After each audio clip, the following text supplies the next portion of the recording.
Someone shot the food.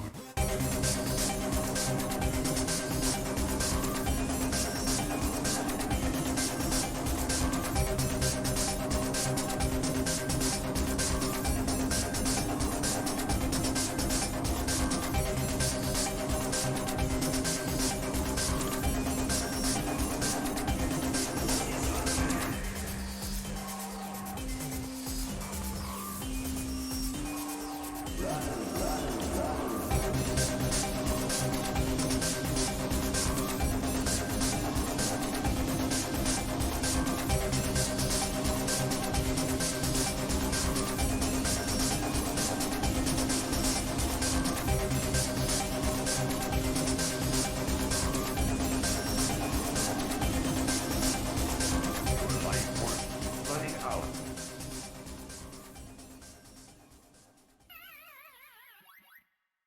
Friends, Roman countrymen, and children of all ages, welcome to the year of our Lord 2021.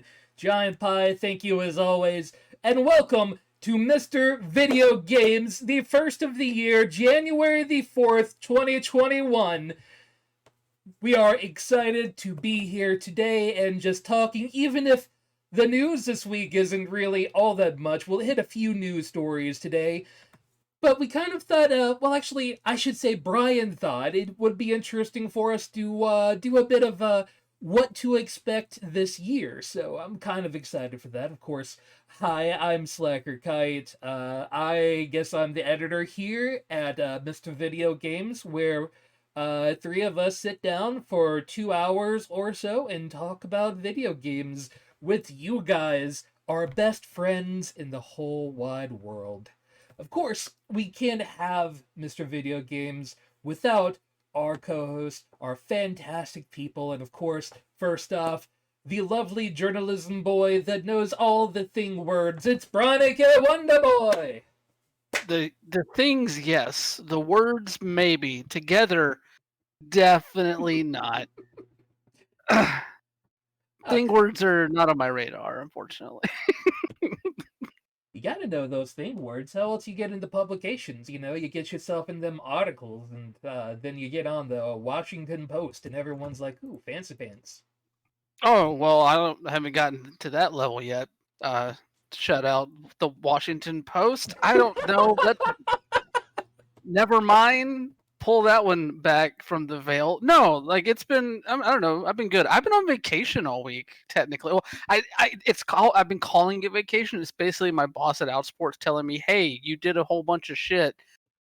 Stop working for a week. Like, don't do anything, Brian." I'm like, I guess I'll fine. Okay, I won't.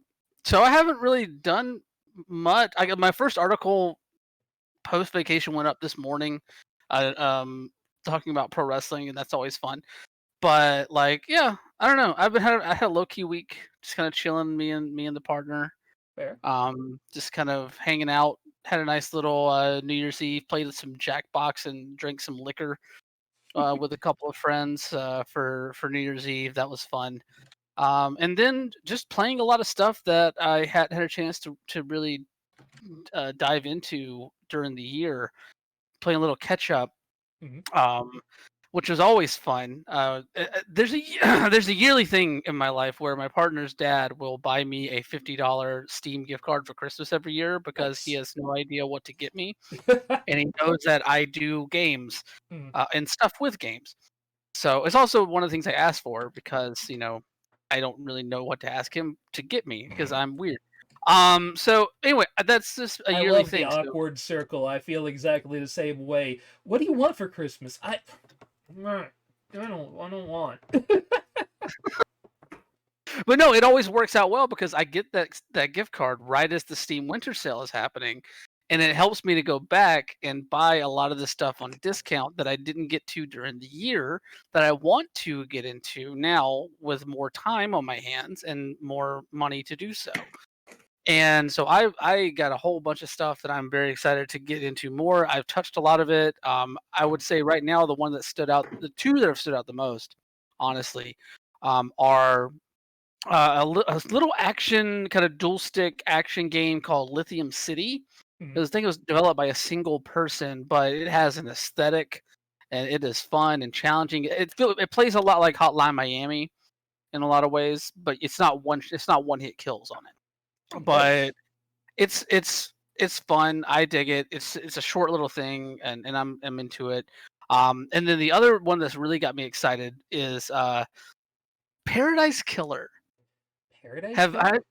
Yes. So Paradise Killer. This one was on my radar during the year, but I didn't really get a chance to I didn't get a chance to touch it at all. So I didn't really have much to say about it because I hadn't had that. But basically, it's a open world um 3D render, like it's a 3D open world mystery solving game. Hmm. So it's basically like you're, instead of like running through this world and like shooting and blah blah blah, you're running through and like gathering clues to solve this murder mystery that's tied into this weird demonic cult that also functions as like this weird time repeating thing. It's a weird game. It's a really weird game. It feels a lot like a Suda game in many many ways. That's high Um, praise. Yes, but it has its own uniqueness as well to it. Like it takes that sort of framework and builds itself out in a way that it goes in a different direction than what Suda normally would with this stuff. And it looks amazing. The writing is so good. The writing is just it's it's like equal parts philosophical and completely oddball Ooh.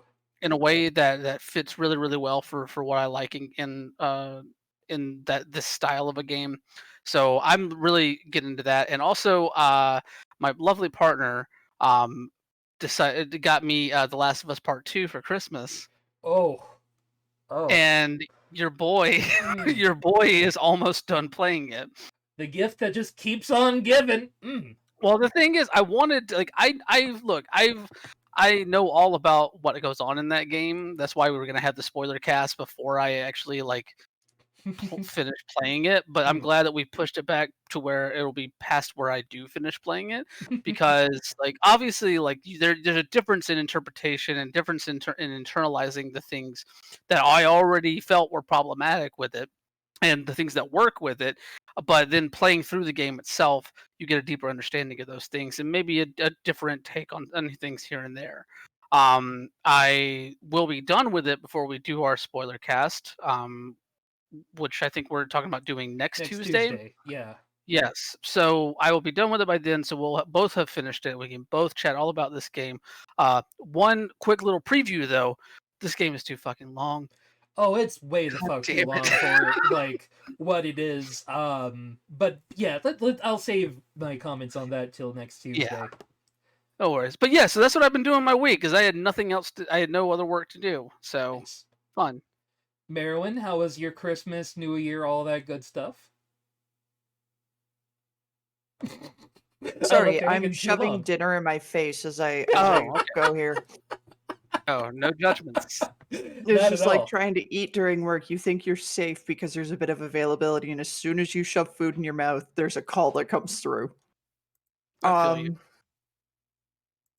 But Christmas, New Year's were pretty quiet. Trying to respect the whole rules and stuff, which kind of sucked. Um, that also meant I was working Christmas Day and Boxing Day for us Canucks, so Yeah. that kind of sucked a lot. On the upside, we were closed New Year's Day. Ooh. On the downside, that meant instead of having my usual Wednesday, Thursday off, they just shifted my days off. So I ended up with Thursday, Friday off. Cause yeah, let's give me the day off that we're closed. Can't give me a 3-day weekend. No. Nah, those don't exist in support at all. Of course not. But yeah, it's been good. I haven't really gotten to play a lot of games. I was hoping to dive into uh the current freebie on Epic right now is Jurassic World Evolution. Mhm. And so I was hoping to dive into that on stream last night, but I had to cancel because 24-hour flu bugs suck. Oh, lovely. Mm. Yeah. but I can still smell things. I can still taste things. So it's not COVID. Hmm. And I'm not coughing my lungs out, except for the fact that I'm a smoker. So yeah. Just the regular coughing. Yeah, it's really great for getting personal space in the grocery store, though. People back away real fast. Yeah, despite the fact it's like, I'm really sorry. I'm about to cough. I'm about to cough. I'm about to cough. I'm so sorry. I'm a smoker. Cue coughing fit. People still run. It's hilarious. But yeah, it's been good. How was yours? Let's see. The housemates got me a Blockbuster card game, so that's oddly Ooh. exciting. Like it's movie trivia and like it's all Blockbuster themed and weird. And my not family, Hollis's family, sent me some stuff for making the living dough, the living bread dough. Why can my brain not remember? Sourdough. Sourdough. That's the shit. My brain got that suddenly starter? jumped on me. I Got mean, that starter. Yeah. They sent me a pack of starters straight from San Francisco, as well as a dough scraper and a bowl for the rising. So at some point, I'm going to get into all of that fun stuff. And apparently, my brother sent me something that still isn't here. But it's hard to be mad right now at packages taking a long time. It's both COVID and the holiday at the same time. Fuck off. It can take as long as it damn well wants to. But yeah. I did finish Cyberpunk 2077. Mm-hmm. Directly afterwards, I found out that there's free DLC coming in just a few months. Which makes sense when you finish it, because none of the storylines fucking end. Not a goddamn one of them. Not that I didn't like the ending, it was kind of cool. There's multiple ways it can end, and each of the endings feels unique and different and earned, and that's nice. But I don't understand them. Huh. There probably would have been riots if they had decided to charge for DLC after this clusterfuck. So Well, they had it already damn well better be free. they'd already planned free DLC. I just didn't expect it so quick. Like it's literally coming like February or March. It's almost like they should fix the game first. Well, that's just I- it. You're gonna have to do the DLC in order to have all the fixes for the game. Guaranteed. Ooh. God. If you beat it all, then you can actually play the video game. So it's Final Fantasy 13 Mhm. over again. Oh, also, all of the stuff that you get, and I recognize this is almost kind of a spoiler, but there's like a point of no return. And like all of the stuff in what mission happens after the fact, depending upon what you choose to do, etc. You don't keep it. Like, you can't make a new game, or like, you know, after the game ends, there may be like a little bit of open world thing left for you to wander around in. No. You get sent back in time to directly before the end of the game begins. Without any of the fancy stuff you might have picked up, or maybe never even fucking used in some cases. And you get kind of a shitty reward in the end. Something you probably would have gotten already anyway. So Hmm. the fact that I haven't played any more of this game since I last started it is probably a good thing. Yeah, I love this game. I really do. And I also really fucking hate it at the same time. There was just like, it was a cool ending. I really liked it. And I was like, ooh, I get a reward for being in the game? What do I get? Oh, it's a thing I already have! There are no such things as rewards in the world of Cyberpunk. Let's be real. No one gets rewards. The reward is if you can play for more than 5 minutes without a game-breaking crash. The only reward is that, and I will second Natalie Flores on this. Shout out Fanbyte family over there. I will like if they make the DLC centered on Judy. Yes! That's the reward. That's the reward. I'll take that. I am so mad. As a man, you cannot romance Judy. No can do. Can't has. Haven't met Judy yet, so I'm looking forward to this now. She's like Judy the is best dope. character. Yeah. For each like character arc, and normally I don't care about romances in the game, and it really didn't in this one. Like, the male voice has two options, and the female voice has two options, and the other options I don't care about. Yeah, Panam is fine. She's fine. Panam's dope too. They're like, no, there's not. I don't have to choose one. Yeah, Like, they're both dope. Like, I'm It's a into video I'm into game. both You characters. don't have to be monogamous. and like, Yeah, only in the video games. Yeah, okay, fair. I'm a very mono-minded person, so No, it's okay. It's okay. It's a joke at my expense. I will Anyway. say that the female play the male character you can get. I actually kind of like him too. He seems kind of nice, but you don't get much time with him at all. At all. It kind of just happens and then it's done, which I mean I guess works for male-female relations. Maybe that's a critique on it. I don't fucking know. But yeah, with Panam, you get like this whole scene where you get a fucking tank, and that's cool as shit. I want a tank. You get a tank and things go boom, and it's great. It's one of the good scenes in the game where you just drive around shooting shit with a tank. It's so good. Like, that's the best part in GTA Online. If you get yourself a tank, you just hunker down in a corner and rack up those 5 stars.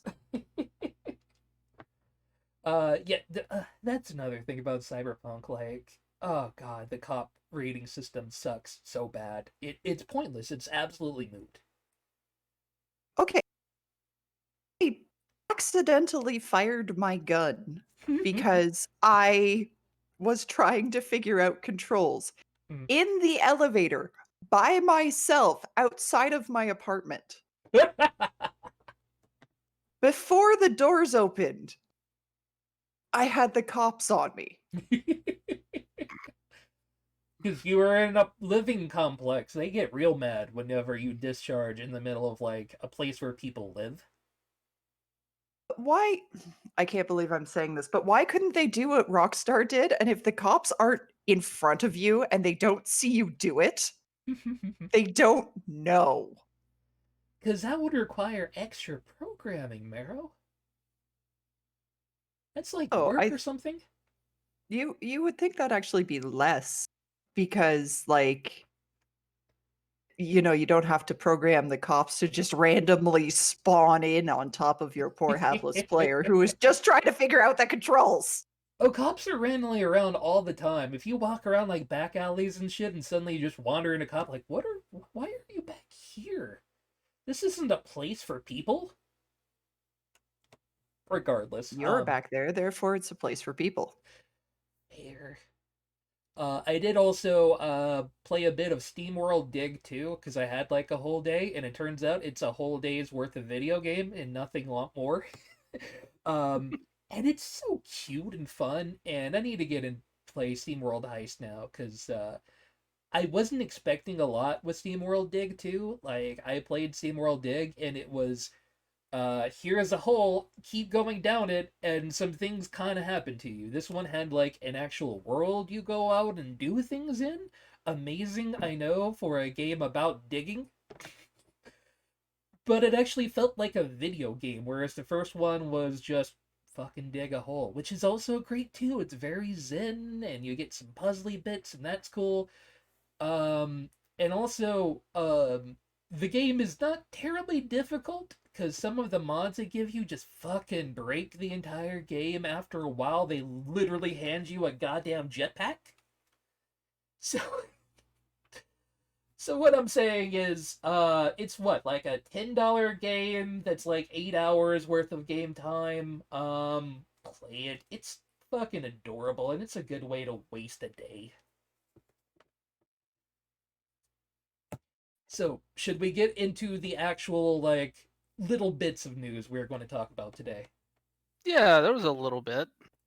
Yeah, just a smattering here and there. Not a lot, but we'll hit the high points. There may be some things that we don't actually get into that were news stories, but these were the only ones we actually cared to talk about. I mean, they're the only real like sort of major new ones. I mean, one of them is definitely a major story. The other one is like it's a major story, but could have been much worse. Yeah. I would say. So as we spoke about last time, now of course, here we are, real excited to dedicate more airtime to Cyberpunk 2077. But the lawsuit was finally filed against the video game, the class action lawsuit, alleged violations of federal securities law. So if you happen to be an investor in the game and feel as if you were lied to by this quote-unquote virtually unplayable game, which on PlayStation 4 it kind of is, yeah, this is the lawsuit for you. Yeah, I mean, we spoke about this previously, where like there were the investors in CDPR were looking to file or exploring the possibility of filing, and then obviously, like right as the year was coming to a close, they did file this. And it's interesting that it basically just like focuses on the period between January of last year and the game's release in December. Mm. As the time period that they want to focus on, because it's basically cites it plays right into the claim of the lawsuit, really, because they're basically citing a statement from CDPR back in January of 2020 that said that the game was complete and playable despite being delayed. Mm.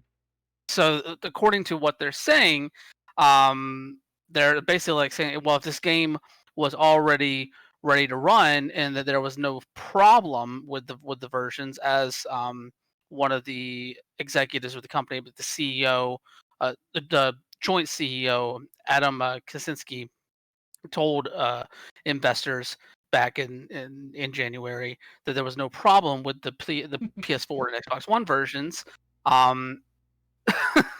Then obviously they knew something was up.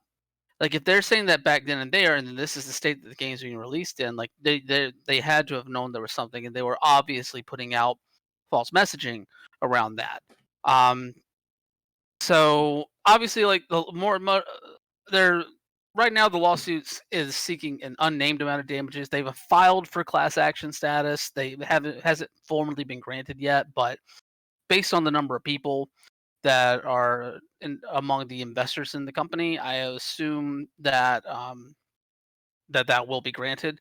That's not 100% though. And then apparently there's another law firm that is researching potential securities claims against the company as well. So there could be a second lawsuit. It could be kind of combined into this one, just to kind of maybe help the class action status if it does happen before that's ruled on.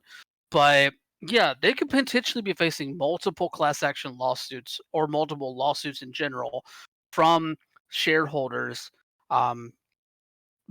regarding Cyberpunk 2077, the game that was supposed to like be the next giant leap for this company.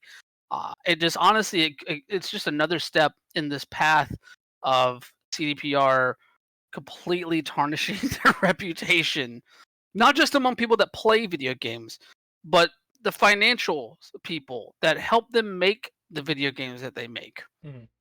Like this, just all around is just hitting everyone involved in some tangential way with CDPR right now. And obviously this is going to take some time to further develop, and it'll more than likely have some form of a day in court. But yeah, like this is huge. I mean, we talked about how huge it was whenever Cyberpunk got delisted on the PlayStation Store back in December. But wow, like this is just. I honestly, I'm not surprised at all that it happened, but it's still just ridiculous to think that this is the fallout from Cyberpunk 2077, knowing, like, looking at the hype cycle and the excitement for this game beforehand. This thing, I am so happy that I gave it my most disappointing game last week on our Game of the Year, because, dear God, has it disappointed anyone that's touched it in any way, shape, or form.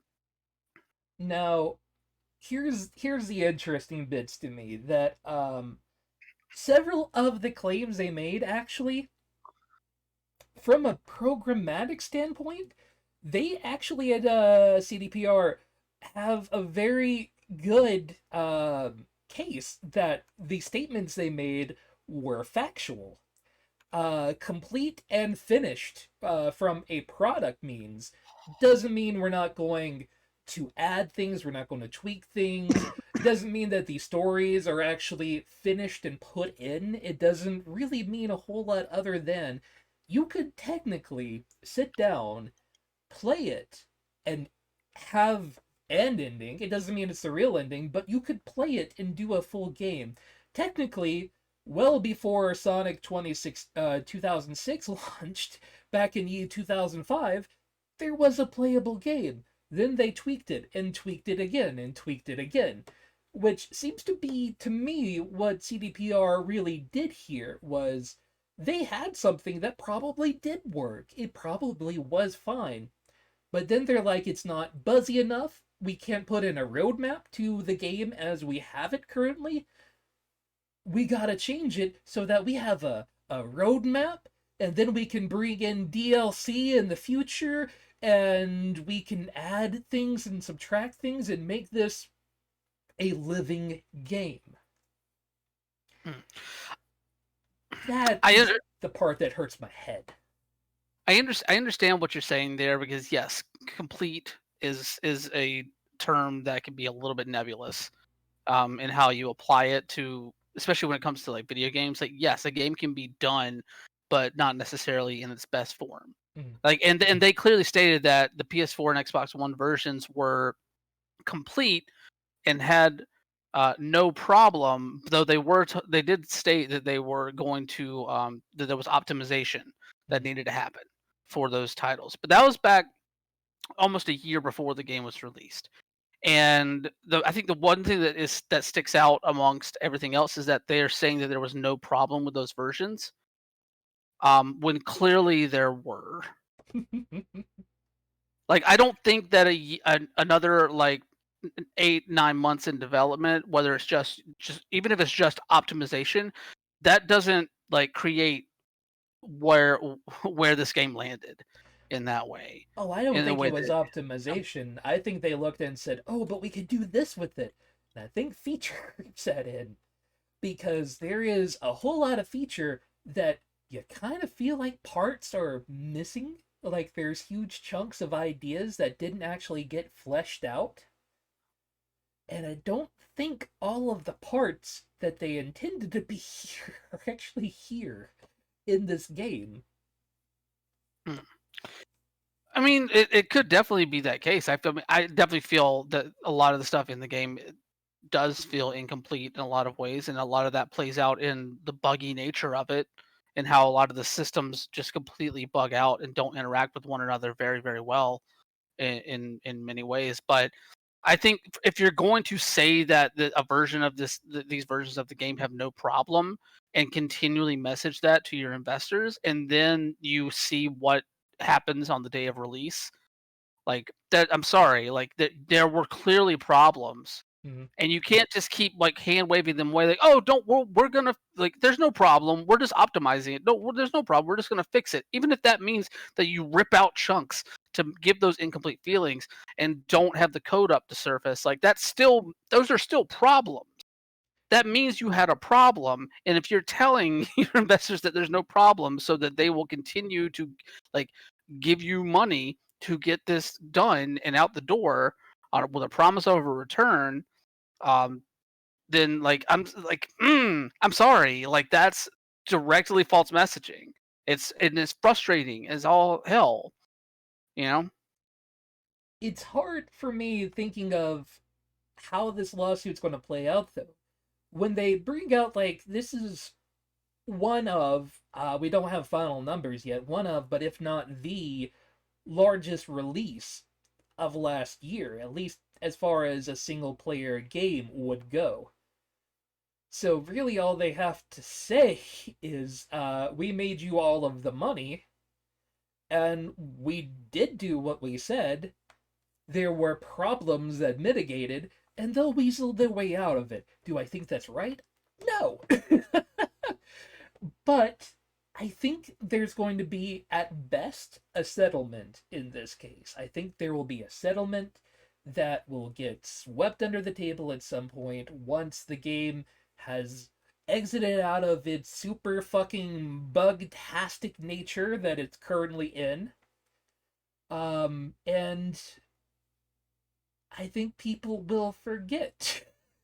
I genuinely think so. I think this is one of those things that is like something that people kind of joke about in the future, and like how Diablo 3 released and it was goddamn awful. And then 2 years later, everyone just talking about, oh, this is one of the greatest games of all time. Well, I think too, part of the problem with the way, like, bringing a class action suit against the state of a game. So say between now and the time this actually gets heard, CDPR is able to fix the game. Prove that it was that bad. Well, that's real easy. Because all of your copies are going to be patched. That's real easy. Whatever the lawyer that's on staff here is going to have a copy of this game and never patch it. I can absolutely promise you that. Somebody got a game, got the day one patch, and then put that PlayStation 4 on a shelf. And it will sit there. Well, I mean, you don't even necessarily need to do that. I mean, look at the deluge of content out there from day one, and even before release of those console versions. Like, there is mountains of evidence of the game that's already existing on YouTube and Twitch that you can access right now. Like, you don't necessarily even need to do that. It's immensely easy to prove that this game was released in a very, very, very poor state. Oh yeah. And that, but the thing is, like, I think the crux of this hinges on not necessarily that the game was broken, but that the way that the name Cyberpunk 2077 was tarnished in the wake of all of this, and the reputation that the game has pulled. Because yes, it's video games. There are a number of people, I would say probably the majority of people that engage with video games, as frustrating as it is, are probably going to forget about this at some point down the line, whether it be after they, fix a lot of the bugs in the game. Once it has its Rainbow Six Siege moment, where like 6 months down the line, we're like, look, the good now. But like at the end of the day, like no matter how many people still stand by CDPR and still stand by the game once it is in a better state, there are still a multitude of people who will look at CDPR now as like, well, you lied to us. Like, their reputation for many people is in the dumps right now, myself included. Mhm.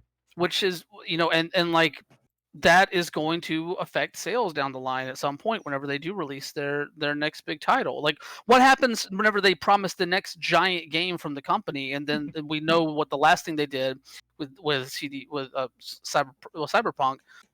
You take like look at the years of hype cycle, the years of marketing, the years pushing this game as like the next big thing that's going to like revolutionize the studio, revolutionize gaming in so many ways.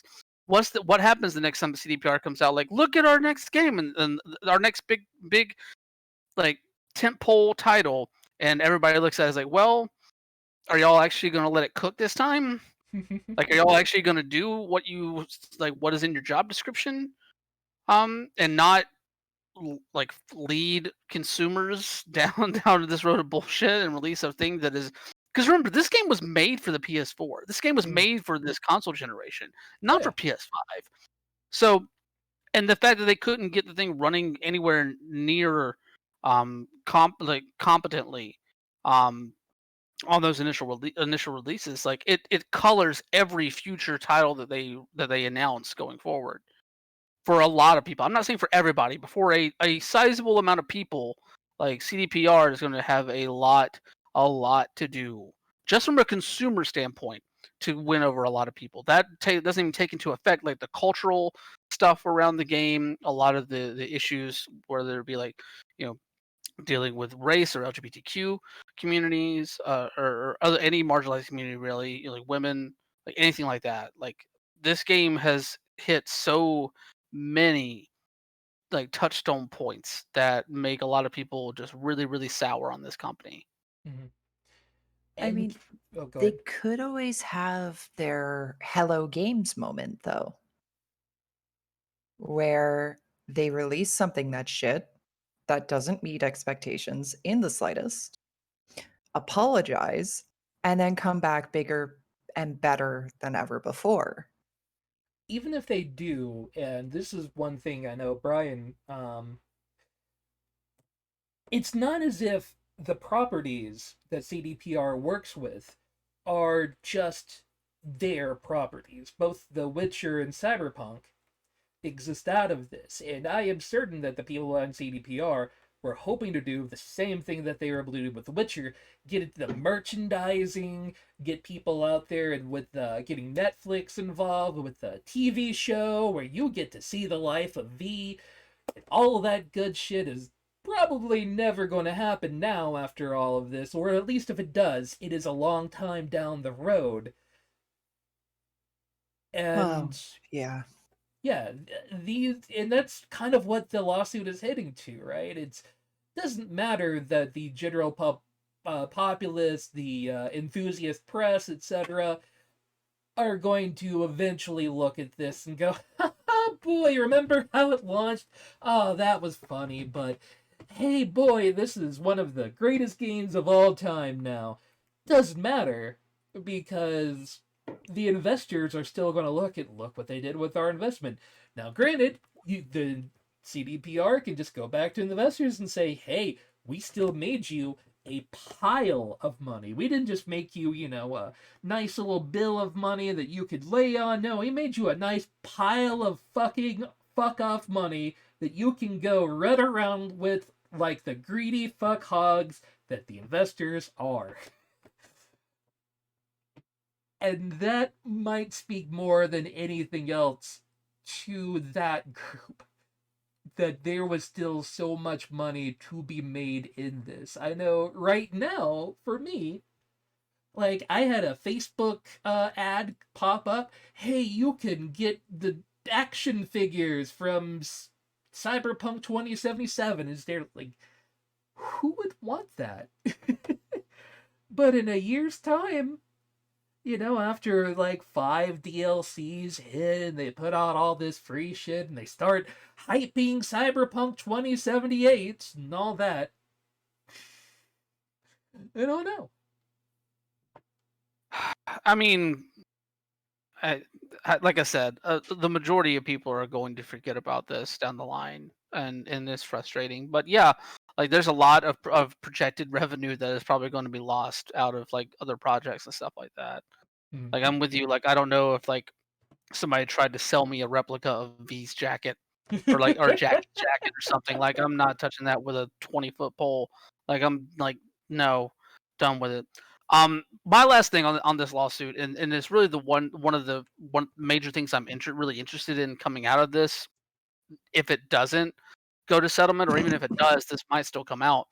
I hope at some point through the legal process here, we finally get to see some numbers on how many refunds we saw for this game, Oh, that because I like need to see. I need that number. yeah, because like that, this is really the only way we're ever going to see that number.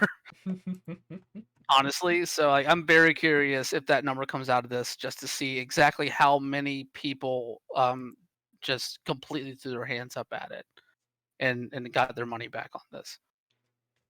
What I'm really interested to see is to hear the response of Mike Pondsmith and Telsorian Games. Mike Pondsmith is the man who created Cyberpunk, which is the original tabletop source that was used for this. And I know that there were buttings of heads during the development process between him and CDPR. And I want to know what he thinks about this. Oh, he has some sort of contractual obligation not to speak negatively on this, but I'd love to know just on that, deep down level how he really feels about this whole shabackle and if he would want to go down this road again with his little project. Oh, hey, son of a bitch. He released a prequel to his original. It's called Cyberpunk Red. Oh yeah, that one is it's actually a really interesting little add-on there. Or not necessarily an add-on; it's a full game in and of itself, but it's fun also. Huh. Yeah, I just want to see what he thinks about the whole thing. Oh, I'd love for some of that shit to come out in this whole lawsuit. I think that's the best thing that could possibly happen from the lawsuit is to get the number of returns that took place and all of the people that were mad in the background coming forward in this would be just wonderful. Could you imagine him just coming up and going, "Hey, you guys fucked my source material. I'm taking back my rights. You owe me." I am sure with whatever contract he signed, that's not going to be possible. Either way, our other story of the day, because of course, all of the video games ever constantly get hacked these days. Koei Tecmo, maker of your favorite game where you take a weapon and slash around it, fucking everything, got hacked over Christmas. I think it was actually more like December 18th, but started putting it out around that time. That, hey, some of our information from our website is gone, and we had to take down our website, and somebody on a hacker forum claimed to take responsibility for it, and at first tried to mine it for bitcoins, and when nobody bought onto the Bitcoin train, just gave it away for free, just for the funsies. That and the interesting thing about that, and probably why he didn't end up getting anything, is that Koei Tecmo, basically, whenever they announced that this has happened, said that that a perpetrator had not been identified. So it's very possible that this person claiming responsibility didn't actually do anything. I haven't seen what this person leaked though, so I'm not sure if there's anything that actually it looks like it ties into this, but yeah, so that whole thing is kind of up in the air right now in terms of like if this person actually did it or not. That being said, though, at least like the one good thing about this is that there was no credit card information that was lost, according to Koei Tecmo, which is great to hear because that's usually the at least the most like immediately usable private information that can be devastating to many people. But a lot of data from their numerous websites in different regions of the world, as well as their forums, was taken. So a lot of user data was hacked and collected. Don't really know exactly what anybody's trying to do with that just yet, but there's definitely ways to profit off of those sort of things. As of right now, or as of the time of this article being going up on earlier today, the websites for Koei Tecmo Europe and Koei Tecmo US are still down. I'm actually about to double check and see if they're still up or not.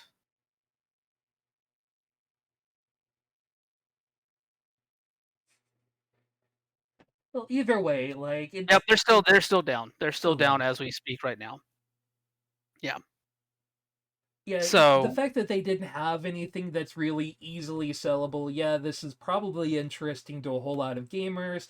It's probably going to have information on like what sort of projects they have upcoming through the pipeline and all of that good stuff. And like you said, forum user information, but a lot of that's public anyway, other than, your reset password and all of that. So maybe some of that can be useful, but I mean, data is useful. There are people that will buy data Mm. of any kind, and especially when it comes to like email addresses, account names, passwords, like that sort of stuff. Like, there's somebody will do that. That's that's the main reason why people steal that shit. Oh yeah. But it's just frustrating that this is the second time in like about a month period that this happened to a fairly major Japanese game developer, because the same thing happened to Capcom um, in November.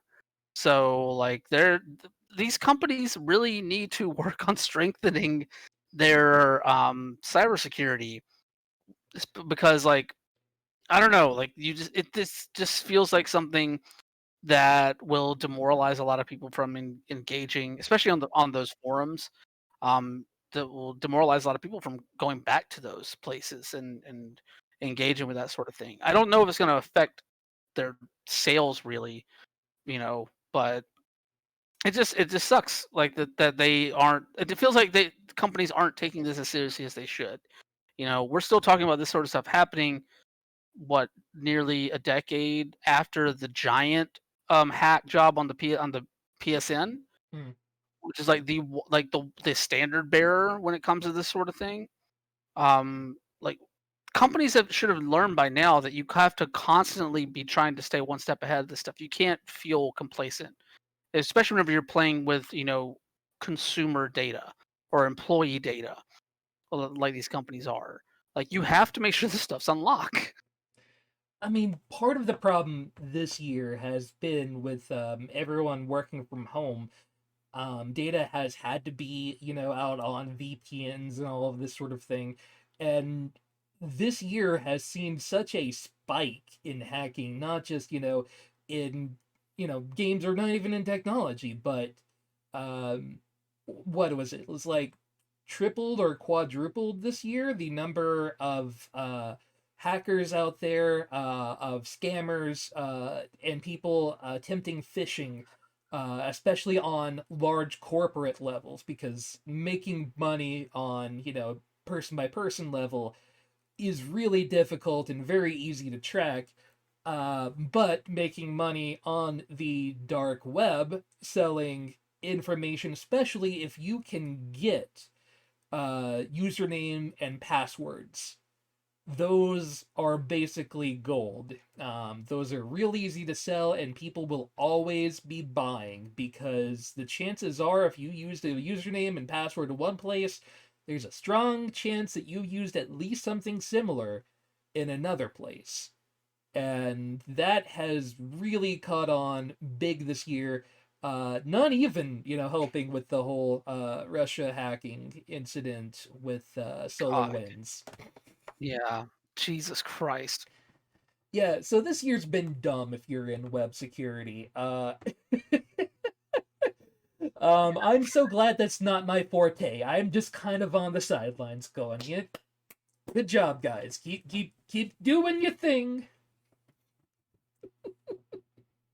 God. Oh, I want to apologize to any friend I have that works cybersecurity, though, because this year's been fucked for you, and I am beyond sorry. Your year has been shit. Whew. But that's besides the point. I don't like. At least from the sound of it, Koei Tecmo was smart enough to not keep all of their fish in one barrel. Thank you for yet even more bits, Giant Pie. But yeah, they at least sounds like they didn't keep all their stuff in a one barrel. It doesn't sound like a whole lot of like the people who work at Koei Tecmo had their information taken. And hey, you don't have a spreadsheet of reporters' phone numbers and addresses, so hey, thumbs up. God damn it. You know they had that somewhere, God and damn it. that's nowhere in this hack. So, Let's hope. Fuck. God, I thank you for reminding me of the incompetence of the ESA one more time. Motherfuckers. I'm God, not gonna rehash that one right now. More important things to talk about going forward here. sure, all right. So, But no, like this is a serious thing, and they're at least like taking precautions by not putting up those websites right now until they figure out how to be better about it. So at least they're taking a good response to it. I just wish that the companies were like a bit more reticent before they get hacked to really look at their cybersecurity and step yeah, it up. I don't feel like we're getting hacks on the level of like the Sony 2014 hack that really like drove things into the ground, but man, we're getting there in some places. No, but like, it's one of those things where like if Koei Tecmo like if this was Ubisoft, Mm. look at all these different publishers now. Major publishers are setting up their own like subscription services or their own like storefronts and stuff like that, and those kind of get intertwined with other storefronts that you are engaged with. And if like even if you're just on a forum, more than likely you're going to have that link to your account on that storefront, and that storefront account might have some safe credit card information. That safe storefront might be linked to your Steam account, which then you can get in that way. It might be linked to your Game Pass, which is another route you can go in.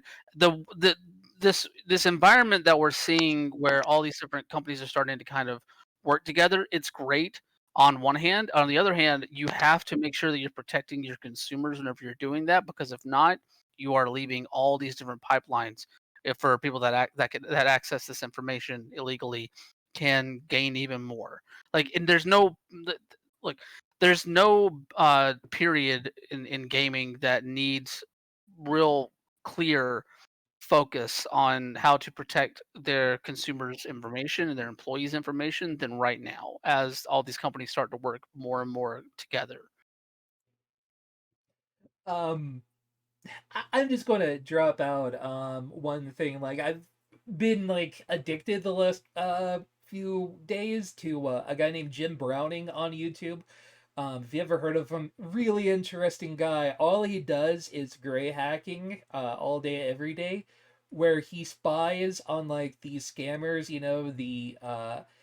You have a 207 viruses on your computer. Click here to find out more. And how all those scams work. And man, it's kind of amazing to watch how some of these black hat things actually function in like how in the real world they actually go. Um, I recommend if you ever are like interested in like how secure am I actually out there.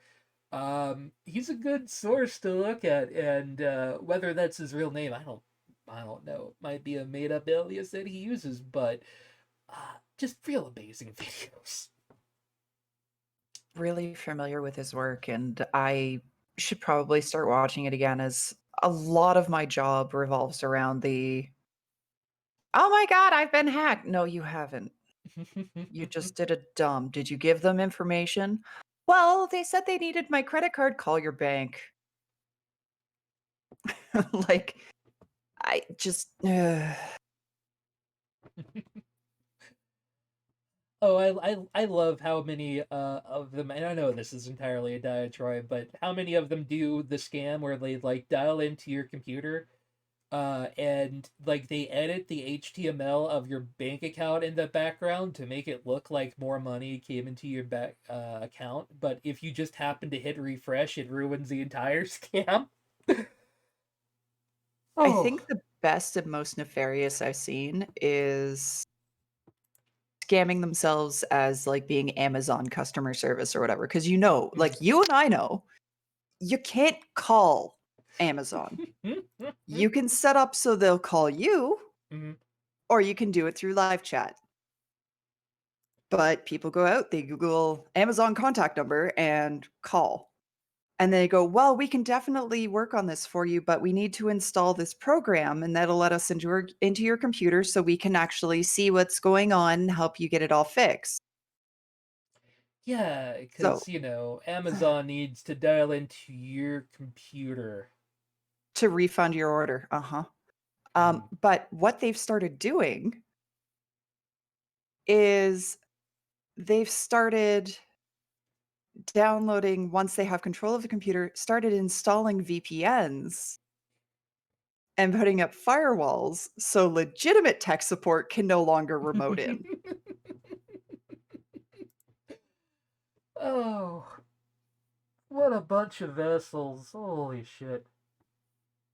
I have to, like, part of me, though, like, if I am some poor dude in the middle of nowhere who could never afford, like, a MacBook on his own, and you see all these people out there with their fancy ass computers, I might want to steal some money from them too. So, on a level, I kind of get it, but you're still kind of a shitbag. Yeah, well, and like the things is the people that help perpetuate these scams Mm. are some schmuck working in a call center for less than minimum wage. Oh, yeah, they're making like $3.50 an hour, so. So I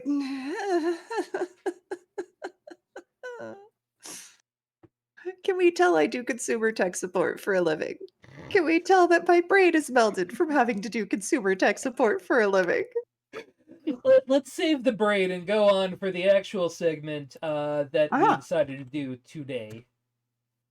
Of course, 2021 is the new year, so let's have fun and talk about the hype train for what is upcoming in the year 2021. I do not accept your cookies. Go away.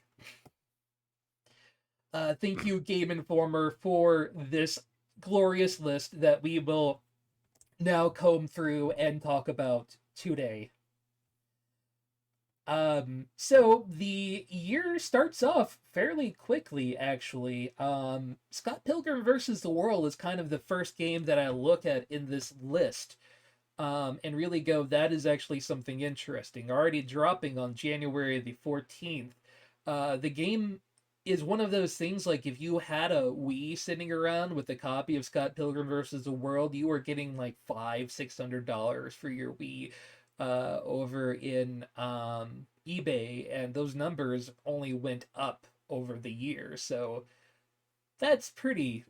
It's a good start, and it's coming to basically fucking everything.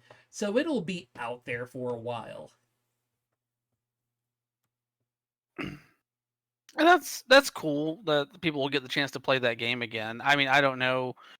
I didn't get a chance to play it back in the day, so I'm curious, but we'll see.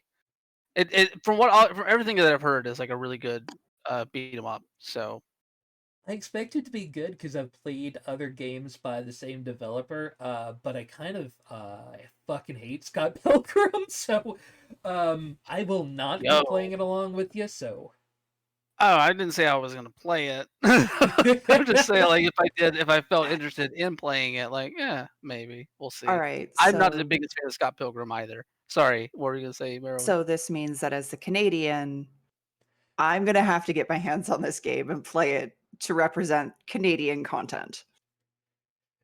yeah, I I guess mean, so. I understand the pull of Scott Pilgrim, but also my man's a huge fucking dick, and I can't get behind him at all. So I understand. if you're Canadian, especially, this is huge. And I know a lot of people, especially shout out to Super Piccolo, that fucking love Scott Pilgrim, and that's fine. I'm not going to hate you for enjoying Scott Pilgrim just because I can't, because everything about Scott Pilgrim makes me want to slap him. I mean, okay, yeah, having Michael Cera play him was probably the worst thing ever for the movie, but I mean, Oh, Toronto I love Michael represents. Cera. Okay, Scott Pilgrim is a dropout loser that dates underage girls and then fawns over a manic pixie dream girl and has to beat up all of her ex-boyfriends and also girlfriend. That's Scott Pilgrim. Oh my god, that is the most depressing version of a description of that.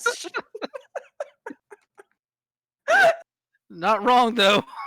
Oh, also, it drops Exactly. references to video games every 5 seconds. I understand why people like it, because it's not as bad as I'm making it out to be, but that's what I see when you put Scott Pilgrim in front of me. He cheats on his underage girlfriend to fawn over the manic pixie dream girl with a complex past who has 7 boyfriends and he has to defeat in combat.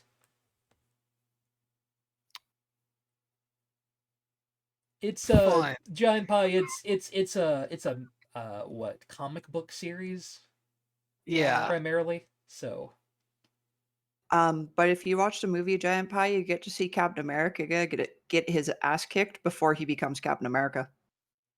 true, and the music's pretty damn good. Yes, the music was fantastic. But yeah, an early Michael Cera vehicle. So the movie's fun, but I hate it. Fair Eh. enough. Probably the big drop for the beginning of this year is definitely going to be Hitman 3. Hitman 2 did surprisingly well. I don't think the original Hitman, or at least the Hitman of the new series, had a huge splash, and then Hitman 2 definitely made the rounds. So, this has, like, Hitman 2 had a lot of leg, too. That game went. I don't. Okay. I understand the draw of the Hitman series. Mm. I can't play them. Oh, I'm god awful at Hitman. I either get super anxious and overly paranoid while sneaking around, or I get frustrated and overly paranoid while sneaking around, and that usually ends up in me blowing everybody up. See, that's the real fun of the Hitman games, especially this new, like, I wouldn't call it a reboot necessarily, but like this new trilogy that we're getting the third installment of in January, is that the real fun of this series comes whenever you do run into those cracks, whenever you do run into the fuck ups. And just how ridiculously you get out of those things, or try to get out of those things, along with some of it is probably the goofiest game about murder Mm. that I have ever played. Oh, Hitman games are silly as fuck. It's got a lot of Metal Gear Solid feeling in it. Like, you can do a million different things, or a million different things can fuck you. Yeah, and that's what I've really liked about this latest crop of games, is that they lean much more into that, I think, than the other eras of Hitman. You know, like it feels like it understands what it wants to do, and like the story can be overly serious, but the actual gameplay, while it has a serious context to it and like has paths that you can take for all these different things, there's so many different aspects in this that are just so like convoluted. And the developers know that, and they're putting that in there specifically for you to engage with that stuff and to have fun with it, along with doing this sort of thing. So like I am totally in on this. Like I enjoyed the first one, I think, more so than what I saw of the second one. But I think that's just because the first one was such a breath of fresh air for this franchise. Oh yeah, And I thought that franchise was dead because Hitman started off real crap early in the PlayStation life cycle. Like I know people that did love the early Hitman games, but no. And turning it into this carnival of fuckery that they have performed is really a magic show to me. You know Yeah, what? it's honestly knowing. Sorry, go ahead. Oh no, please. I was gonna say knowing that this game is coming out in January, it makes me want to go back and play the first Hitman again right now. Oh, Just, the just to original go back Hitman? into that world. No. The PS4 Oh, of the era new series. Okay. Hitman. Yes. The first one that IO put together in the latest crop. What were you gonna say, Marilyn? Um, looking back on it, I know I'm not super interested in the series, but I did happen to catch a video or two of the Achievement Hunter crew doing a let's play of, I think it was Hitman 2, I think.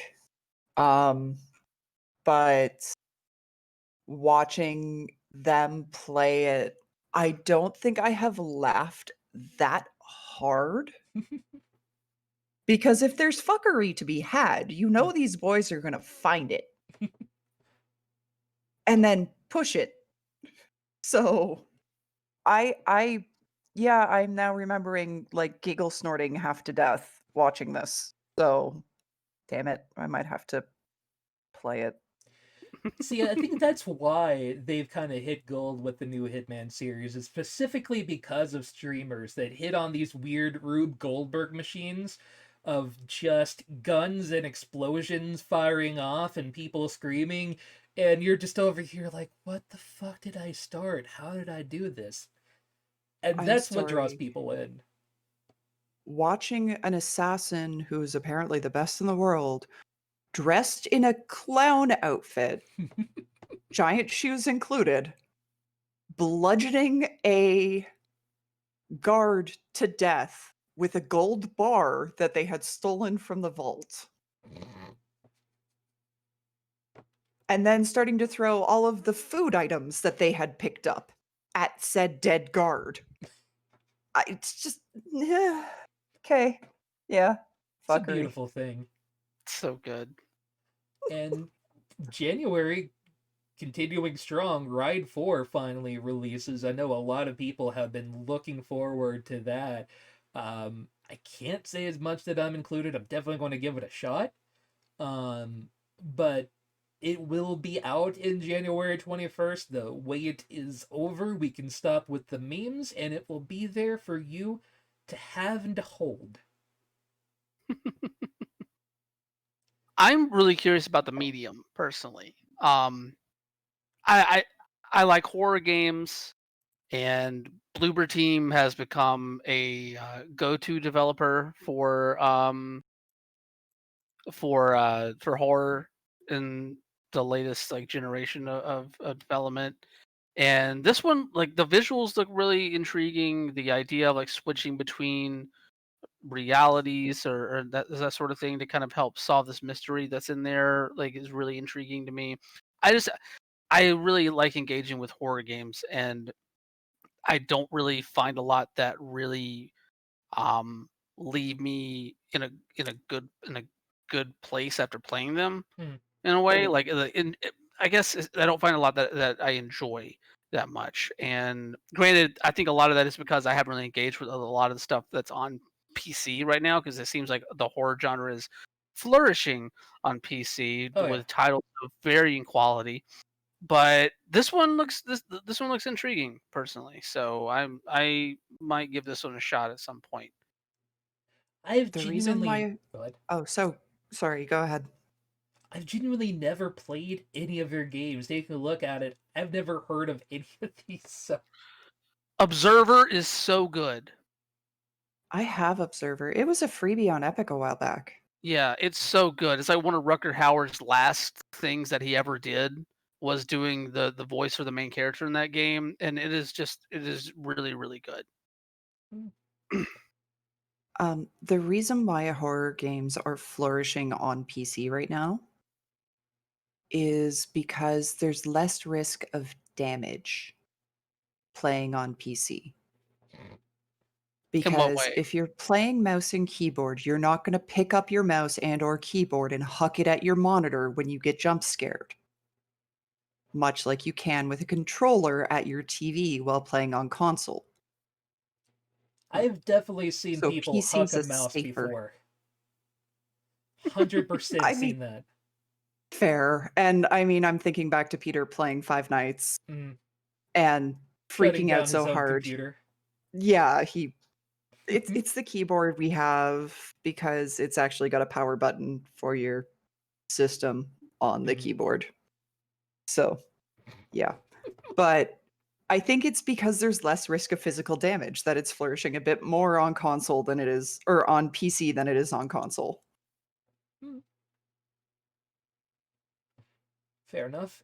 Wandering into February, the much waited for Super Mario 3D World coming to the Switch with bonus content, Bowser's Fury dropping February the 12th. Hey, a day after my birthday. All right. Hint, hint, Dead Son fam.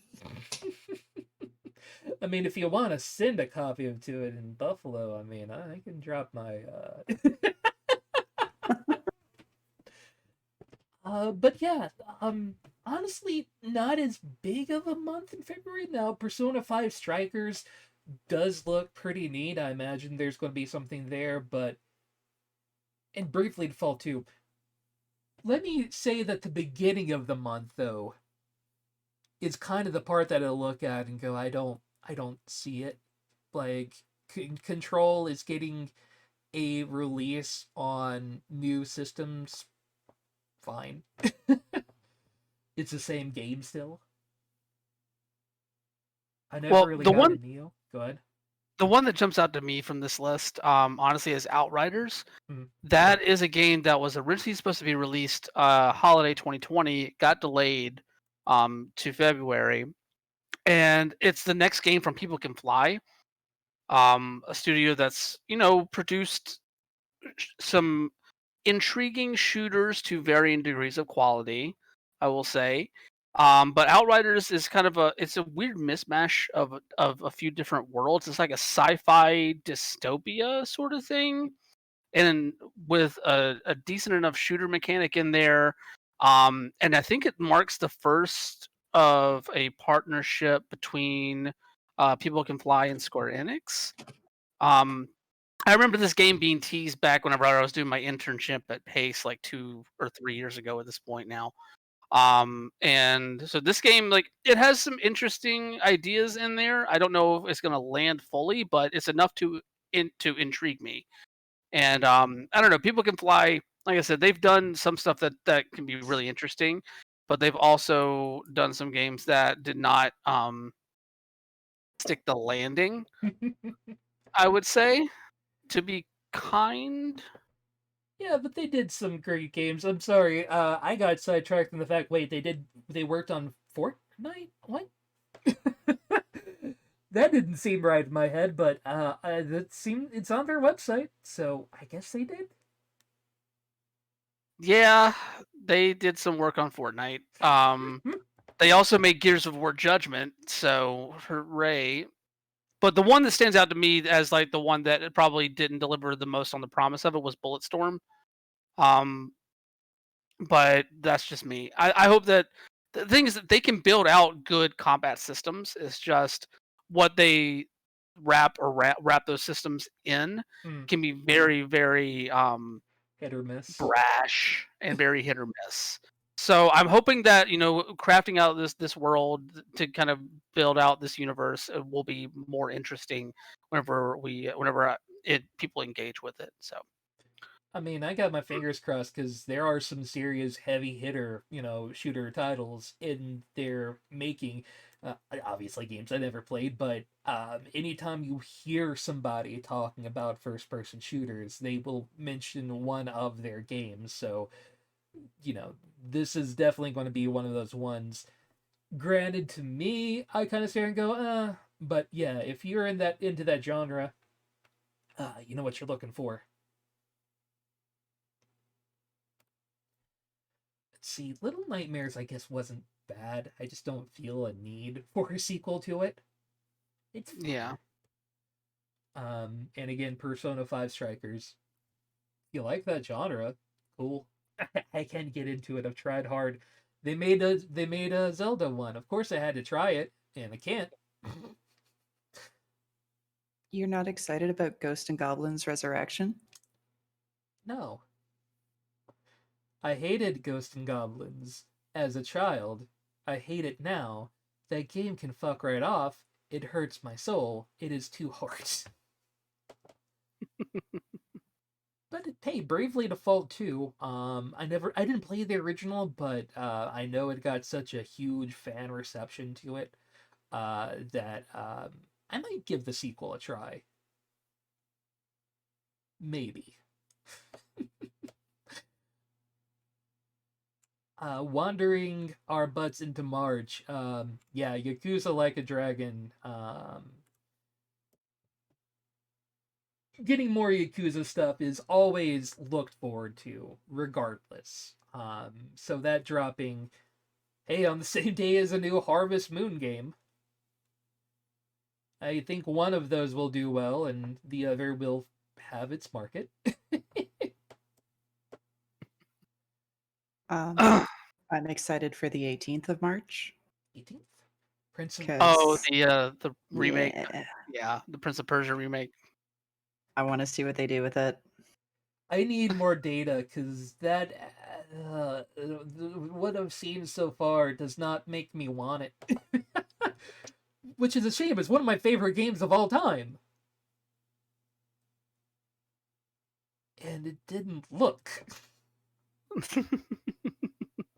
The one that stands out to me is probably Returnal. Mm. Not necessarily for its rather dumb name. I'm not a fan of the name, honestly, but it is very evocative of what the game actually is, because this is the first well, I don't know if it's the first one, but it's the first one that I can remember game from Housemarque post them saying that they're getting out of the dual stick shooter business. So this is like, it's an action shooter, but it has like time loop elements to it, and it feels like it has a very like, kind of a horror bit to it as well. It looks creepy as fuck. It seems to be like 2021 is the year of the like time loop manifesting. In some ways, definitely. We'll get to that later, because it might be the one I'm most looking forward to on this list. No. But I'm curious to see what Housemarque does now that being the studio that like really harken back to the kind of arcadey days of dual stick shooters, high score stuff that doesn't necessarily really lean too heavily story wise, and that sort of thing. And it just feels like a step that I'm curious to see if Housemarque can. I'm going to hate myself for saying this, but hit the mark with this title, and going forward with what their new like kind of mission statement is for development. Brian, I just want you to know that I love you. And I know you. We're going to continue despite that. Hooray! I hate myself for making that comment. Monster Hunter Rise, also a big one that will be hitting the Switch. Monster Hunter has become one of the largest cash crop series presently, and that train is just gonna keep rolling. And another Terminator game. How many Terminator games are there now? Did we need all of these Terminator games? We didn't need all the Terminator movies, so No, we needed Terminator obviously. 1, Terminator 2, and then you're done. We didn't need any of the video games or the extra movies or any of that shit. Give me 1 and 2 and we're done. And of course, we can't leave March before mentioning It Takes Two, the next co-op game from the creator of A Way Out and Brothers. Yeah, I've tried their other co-op games. They just didn't do anything for me. I liked Brothers. I'll leave it at that. I like Brothers a lot.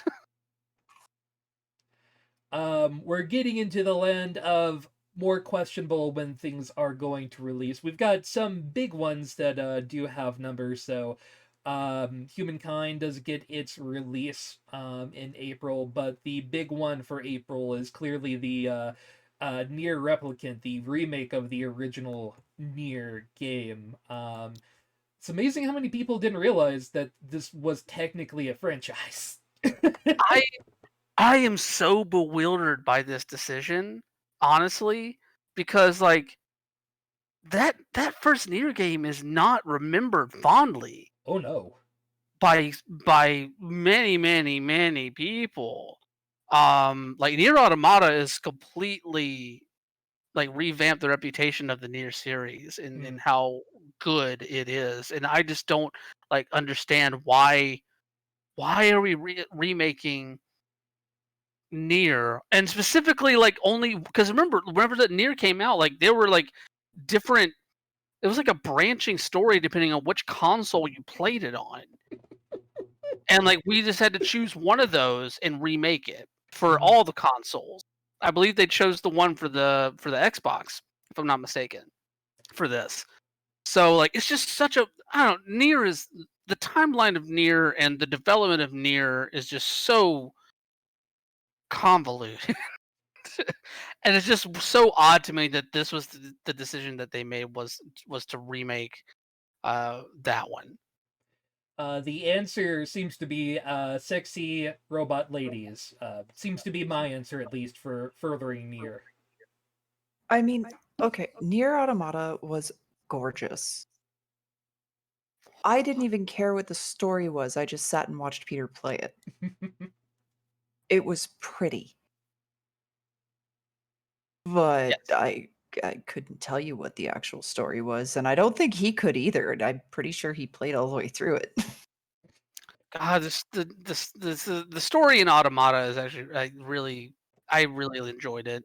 I, Even if it is a little bit ham-fisted at times. I recommend watching Super Butterbun's video on Nier Automata, because that game went so many places, and it keeps ending, and then ending, and then ending. I don't know. I don't have time for it, but God bless you if you do, because that's a rabbit hole. I mean, to play the full game through, like even with all like the multiple endings and different things, like it's only like 30 something hours. So That's a little more than that. Surprising. Well, I think people like hear that like, oh, you play through like 3 or 4 different endings, or like you have like an alphabet's worth of end states that you can reach. Like you think that like, oh, this is gonna take forever. Like it's not like a forever long game. so of course May rolls in, and me and Brian Hell get yeah! hyped because Deathloop will be coming. And if I have ever been drawn into a game by its PR, it has been Deathloop, because when I was told about the game, I kind of went, oh, whatever.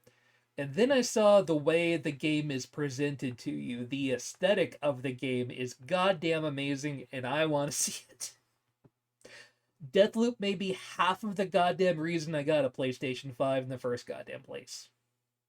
You give me a company. You ask me a company that is like really working to push the first-person shooter, and like into new areas and to meld that with really interesting ideas around like immersive sims and around like variable play styles in those games. Like Arcane is that studio. Mhm. Like the Dishonored series did wonders for what that could, for what all that could represent, and then I really enjoyed their take on Prey as well. So yeah, I'm all in on Deathloop. I am very curious to see um what they end up doing, especially considering that they delayed it for multiple months Mhm. back to May. So yeah, I this is probably the one on this list that I'm looking forward to the most. At least out of the ones that have definite release dates at the Yeah. moment. There is, of course, the TBA, And of course, there are some things that don't even have like a we will release in 2021 that aren't listed. We'll get to it though. And June has Back for Blood. Said before, I'll say it again. I don't understand why this game exists. I know the fans of it are really excited for it. I don't understand why we need it again, though. We've already had this game, right? If they want another Left 4 Dead, let them have another Left 4 Dead. Just whatever. Like, it's not my cup of tea, so I'm not sweating it. But yeah, like there are people that will definitely just go rabid over this. So It's not even like Left 4 Dead doesn't hold up. The game's gorgeous. Just saying. no, I agree with you, but like you put that on a next gen thing, like develops like not necessarily specifically for it, but I don't know. I can see why people would be excited. Now we drop in to the to be announced. Now, there's a couple on here that I noticed that aren't listed. Should I mention the ones that stand out to me that aren't listed now, or just kind of go ahead. run through it? The first thing that comes out to me that is not listed, almost any Nintendo game is not listed here. And of course, that's because Nintendo is so fucking. They keep everything close to the chest on what their actual plans for release are. But if neither Metroid or Breath of the Wild 2 release next year, I'm gonna fucking scream. If we get to our end of the year list, and neither are released, it will be my top disappointment of the year. I absolutely fucking promise you. I need these in my bones. Now.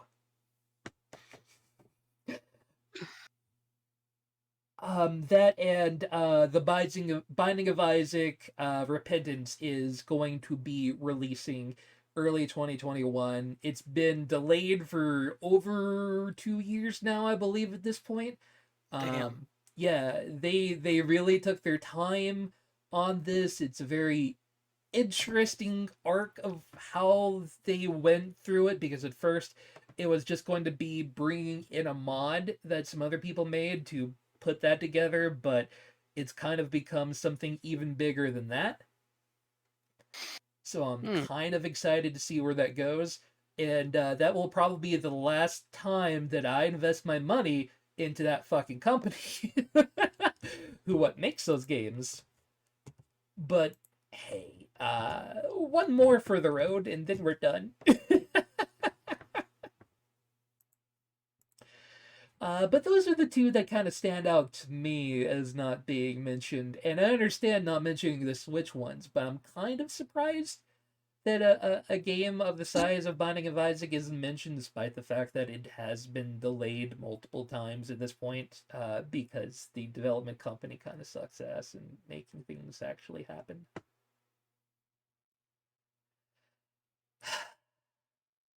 Where do we even begin with this monster of a fucking list? Do we just get? Well, I can go ahead and give you two if we want to start there. Okay.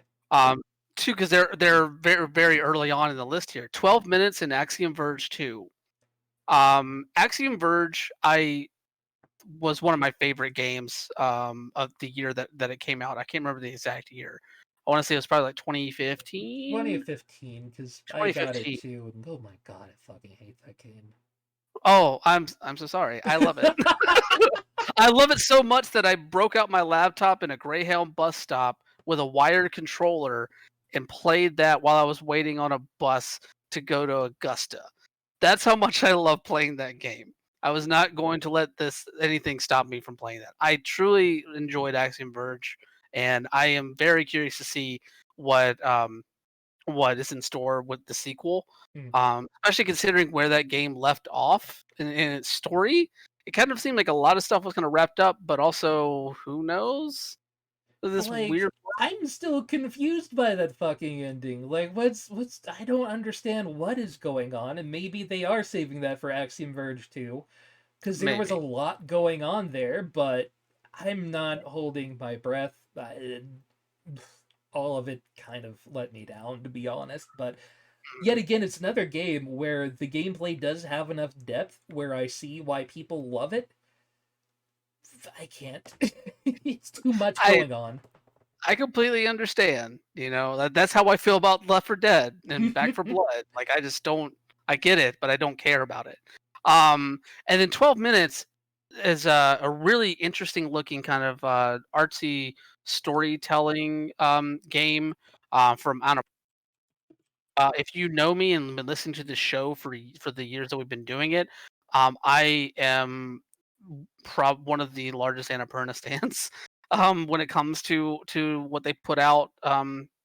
So I am really looking forward to playing that and seeing what they've developed there. Another time loop game. So yeah, those are the two from the first initial stuff here that really stand out to me. Also, I need to know more about what Boyfriend Dungeon is. I admit to being kind of excited for Card Shark, the next game from the people that brought you Reigns and produced by Devolver Digital. So far, everything they've put out has been fucking glorious, so I'm going to be invested when that does finally come out. That is coming out just on the Switch. No, PC also. Never mind. But that game definitely has my eyeballs. I know. Go ahead. Oh, go ahead.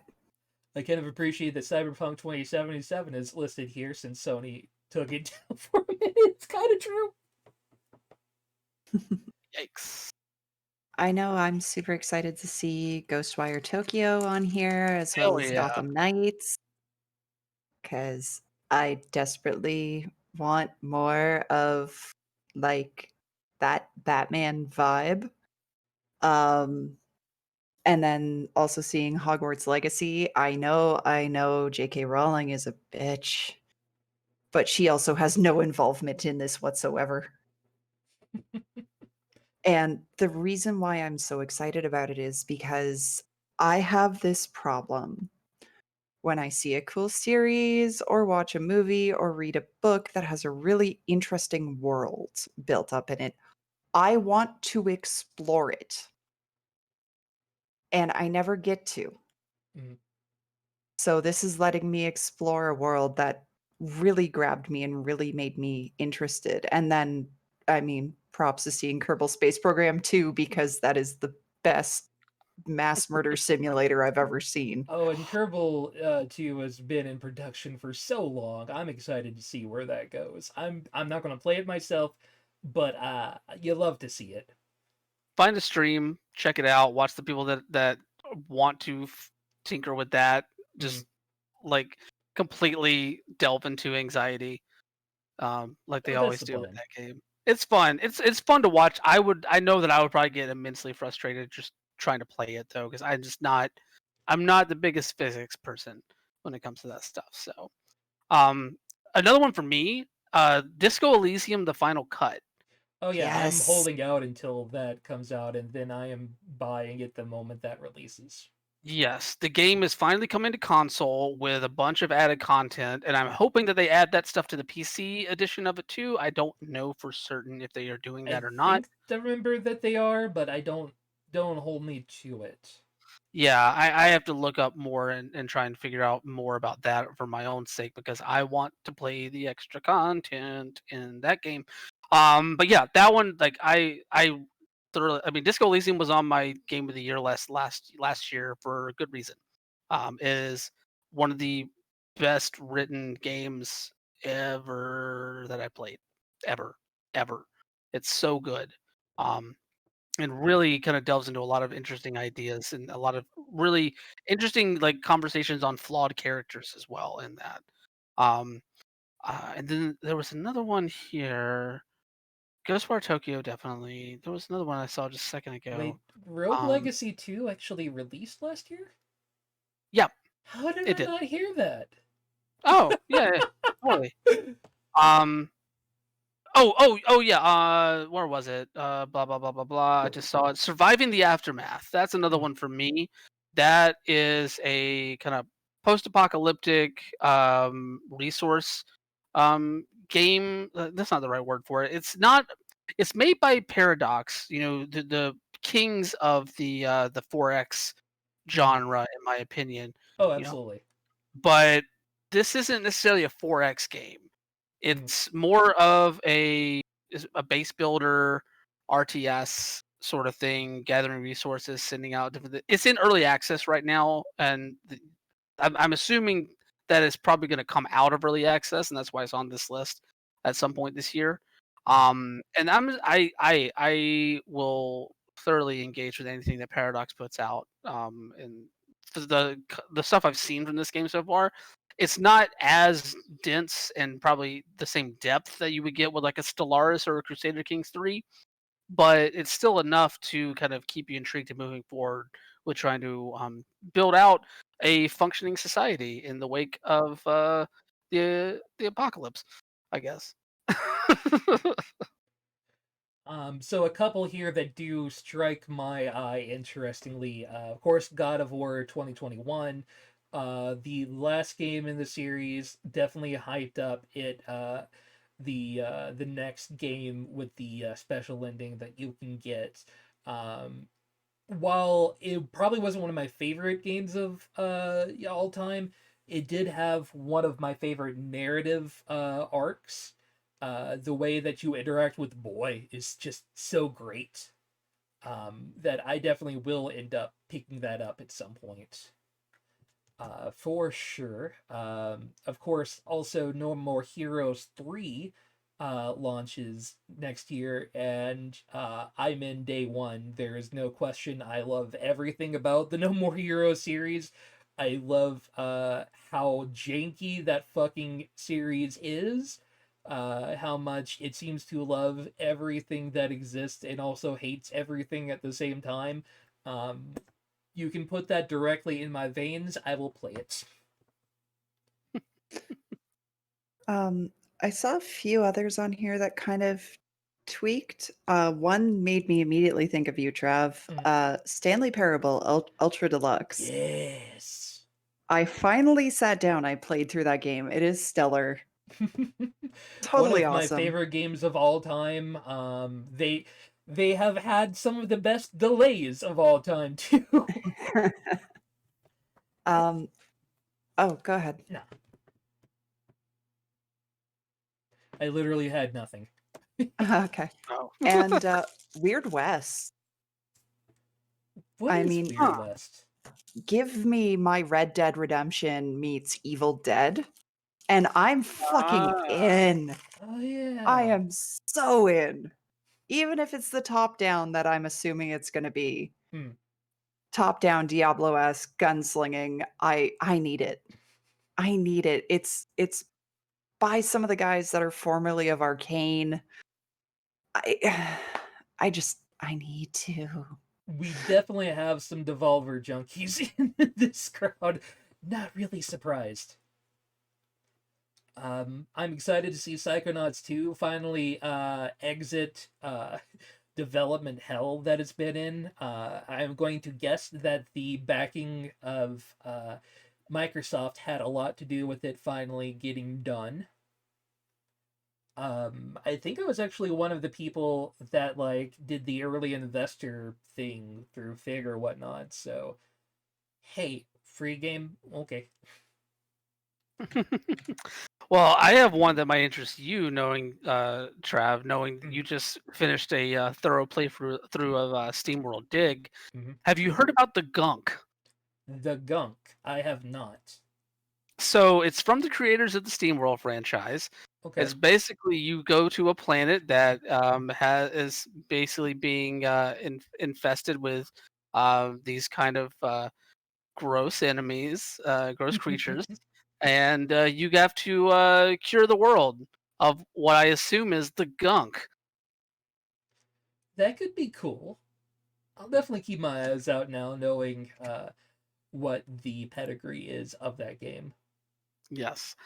A couple more that I wanted to hit on here, because obviously don't want to hit on everything on this list, because and there's some We'll be here there's forever. some major there's some major titles that we can talk about too at the end of this that I don't know like how like if they're anticipated for us at this point. But I don't know. I just find like smaller indie narrative titles more intriguing, and that's why Goodbye Volcano High is one that I'm looking forward Oh to. yeah, that game looked funny as hell. Yeah, it's the next game from Co-op, which is an outstanding indie studio. Um, that actually is a co-op as well. So shout outs to them. Fuck capitalism. Um, so yeah, like I'm a huge fan of narrative driven stories. This looks awesome. The art style is great. I love all the dinosaur teenagers talking about their feelings. Fucking put me in this. I'm in already. Um, and then we cannot end this conversation, and not that we're ending it right now, but we cannot go any further without talking about Where Cards Fall, because we, as much as we have enjoyed following and covering Blaseball over the past half year, Hmm. Where Cards Fall is the next. It's a game from the Game Band, the studio behind Blaseball. And while the game was initially released on iOS a couple of years ago, it's being ported to Switch and PC this year, and it looks like a really fun, interesting little puzzler. That I expect will get into something much deeper than its surface. But I really like the art style in it, and I could do for a fun little puzzler here and there. Yeah, it looks real pretty, and knowing now how weird the game band is, I'm kind of excited to see what more they pull out of that. So definitely, we'll at least give Where Cards Fall a look. I'll pick it up regardless, but I don't know if it's one of the games that I look at and go, "Oh, I need that this year." But how can you not at least pick it up and poke it with the stick? Exactly, exactly. And the other one I wanted to mention real quick, I Am Jesus Christ. Oh I God. don't don't know if I'm looking forward to this. I just didn't know that it was coming out, and I needed to mention it on the show so that you all could share in whatever the hell this is going to be with me. I hope this is for VR so you can be VR Jesus. Let's. In the I'm going to leave the beginning audio was on the for Word, once. and the Word was with God, and the Word was God. He was with God in the beginning. Through him all things were made. Without him nothing was made that has been made. In him was life, and that life was the light of all mankind.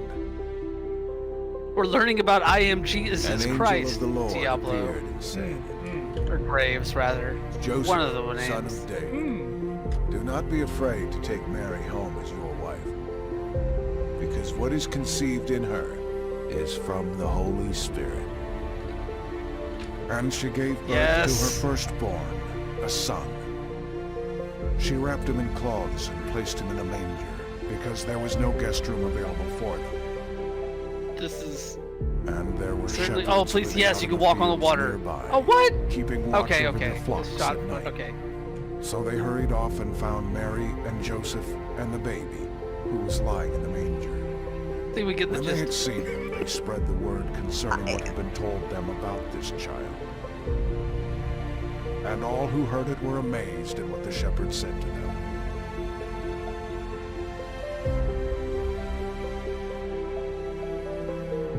There's some real uncanny valley going on here.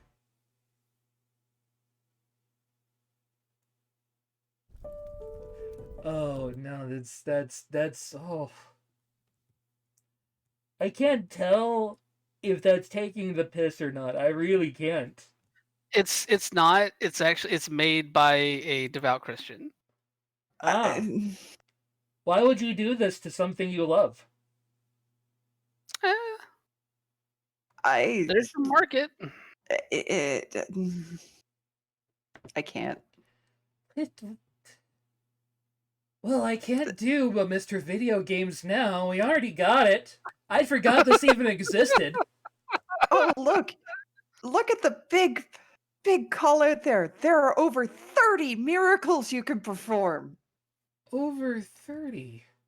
And now all I can hear in my head is Mushu from Mulan. Did I hear someone ask for a miracle? Well, I can give y'all a little bit of like brain bleach here and mention another Christ-like figure. Oddworld is back. Yeah. I'm sorry, I have to drop. The game is so yeah, he is.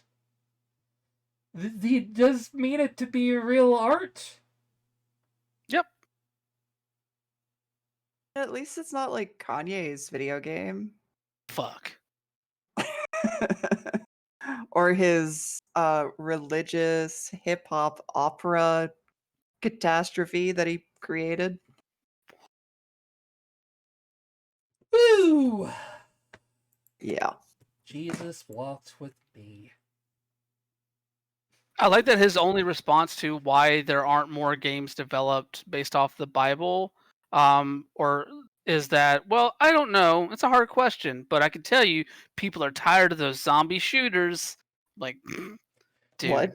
Are they though? Cause there's a new Left 4 Dead coming. So like, are they?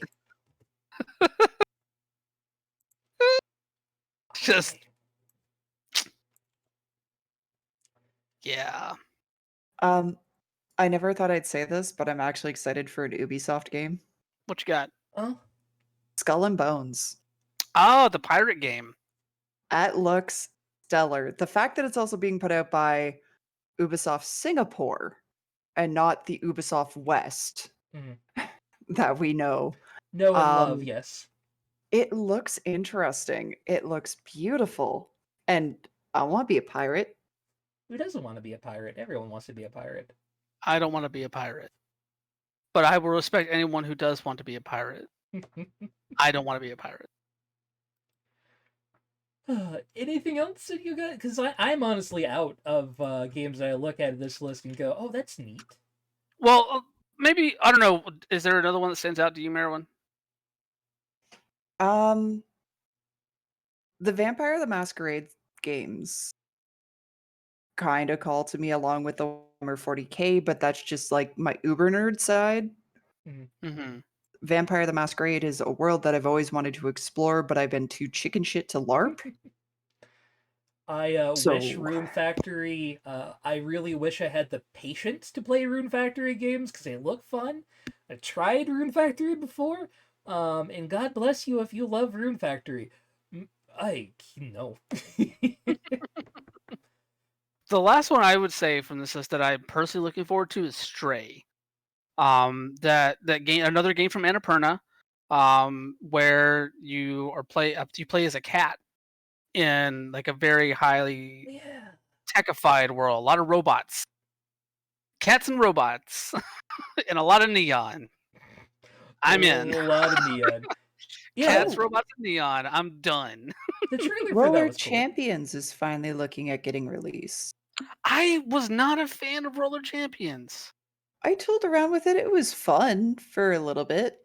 It mean, yeah, it just didn't stick the landing with me, I think. Granted, I was playing the alpha, but Yeah, even same. then, like, it just, I don't know, it just didn't hit the same way. The controls felt a little bit loose for me with a game like that, where, especially coming off of a game like Rocket League, that I think Yeah. that game is really kind of tailing on the coattails of in a lot of ways, where that game just felt so much more like satisfying to play than Roller Champions. Now, granted, like I said, we both played the alpha. They could have done a lot of work on it. I'm sure they did do a lot of work on it.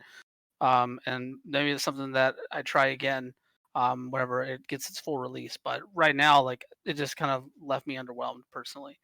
I will say that the one good thing that came out of playing the alpha for Roller Champions was it got me to watch that movie Alita, Ah, because it's the same fucking game. What is with these uncanny valley ass looking PC games coming out next year? Holy shit. Because they can. yeah. I am kind of curious, and I'm gonna have to do some digging on this one. There's a game coming out called Read Only Memories Neurodiver. Oh yeah, Oh, Read Only Memories is definitely a good game. It looks kind of cool. Oh, I gotta get away from this. I'm going to be way too fascinated in what that shit stain of a game is. Travis is rabbit holing. yes, very much so. Out of the major releases that we definitely have not touched on because I don't think that they have intrigued us a lot outside of a couple of things here, like God of War, Vampire the Masquerade. Like out of the major releases, like your Far Cry 6s, your oh god, I lost all the other ones that I had in my head. Halo Infinite. Yeah. Halo Infinite. I guess a better question: does Halo Infinite come out this year? I think it This- does. I think Halo Infinite is going to be our next Duke Nukem Forever. Mm. Oh, I really hope not, but I could definitely see a world where that happens. I think Microsoft needs it too much because there's not much selling an Xbox Series right now to anybody. So without I mean, it, they well- put a. Sorry, Oh no. I was gonna say they put a lot of stock into Game Pass, and I think that Game Pass is really what they're trying to push as the killer app this time around. Granted, they would get a lot more traction if Halo Infinite does come out, but I think Game Pass is kind of steadied the ship for right now. Especially if I know there's been some talk about some Ubisoft integration into Game Pass as well, the same way that EA did. So I don't know. We'll see. the Lego games are always cute. They're obviously not for me, but I've never seen one that wasn't charming as shit. So, Hmm. Panzer I Dragoon. I like the Lego games on the DS, but I currently am in possession of like 2 Lego games for my PS4. Mm. And holy fuck, they suck on console. What? Like it's bad. Blasphemy. It's just awkward. Like I have a Lego Batman game that is so broken you can't actually advance in it. Wait, the Yi story is still the Yi series is still going? I thought that died ages ago. It's back. I mean, that is definitely like a storied tradition for those games, so that's cool that it's coming out next year. It's literally the first I've heard of it. But Okay, good for them. We Are the Caretakers looks kind of cool. I need to stop looking at this list. Yeah, like the longer you look at this list and go, oh, that sounds kind of neat. What is that? I guess it's time anyway. We should end the show today, but of course we cannot end a Mr. Video Games ever without giving you the Mr. Video Games of the week. And Mr. Video Games, if you are not aware, is the person place thing that you look at and go, holy shit, that is video games. And our Mr. Video Games for January the 4th, 2021, Tigran Pestrosian is the name. There's a story here. So, he and the Armenian Eagles were... I don't know the exact word that I want to use here, but the American St. Louis Archbishops said that the Eagles cheated in their game because he was constantly looking down during his bout, which raised some suspicion, especially this isn't the first time. Petrosian was on the other end of a cheating thing before, where the other player would constantly go into the bathroom and come out with a brand new exciting move. As well, these games, they're speed games, right? So it's not Like if you're watching the current hype on Netflix, it's not like that where you can plan and strategize and really think out every move. You're kind of going fast. So it would be real fucking difficult for him to cheat by having a cheat engine in his lap or something along those lines. You'd have to really fucking work hard on it. But what got him banned basically from chess.com is this diatribe that he went on after being called a cheater. Are you kidding? What the fuck are you talking about, man? You are the biggest loser I ever seen in my life. You was doing PP in your Pampers when I was beating players much more stronger than you. You are not professional, because professional knew how to lose and congratulate opponents. You are like a girl crying after I beat you. Be brave, be honest to yourself, and stop this trash talkings. Everybody know that I am very good blitz player. I can win anyone in the world in single game. And Wesley So is nobody for me. Just a player who are crying every single time when losing. Remember what you say about Firuza. Stop playing with my name. I deserve to have a good name during Hold My Chest Carrier. I am officially inviting you to the OTB Blitz match with the prize fund. Both of us will invest $5,000 in winner takes all. I suggest all other people who's interested in this situation just take a look at my results in 2016 and 2017 Blitz World Championships, and that should be enough. No need to listen for every crying babe. Tigran Petroyan is always play fair. And if someone will continue officially talk about me like that, we will meet in court. God blessed with True. True will never die. Liars will be kicked off. And then he was banned from chess.com and official tournaments. Jesus Christ. Wow. Okay. You was doing pee-pee in your Pampers. It's hard not to say that line without a little bit of Borat. This is amazing. I have no words. Yeah, this is just it's so fascinating that I didn't imagine that pro chess had drama. It makes a little bit more sense now with the Queen's Gambit out there and everything.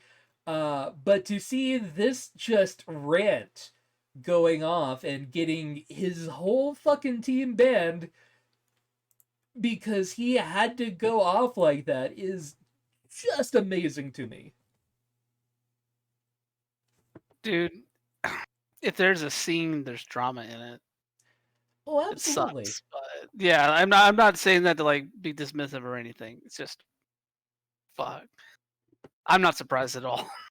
This is just talk about burning a bridge. Jesus Christ. Like, and this is something, when you are a professional chess player, that is your life. This guy was, you know, one of the big chess players in the entire world. And he was the Armenian Grandmaster. Grandmaster of ill-timed dunks now.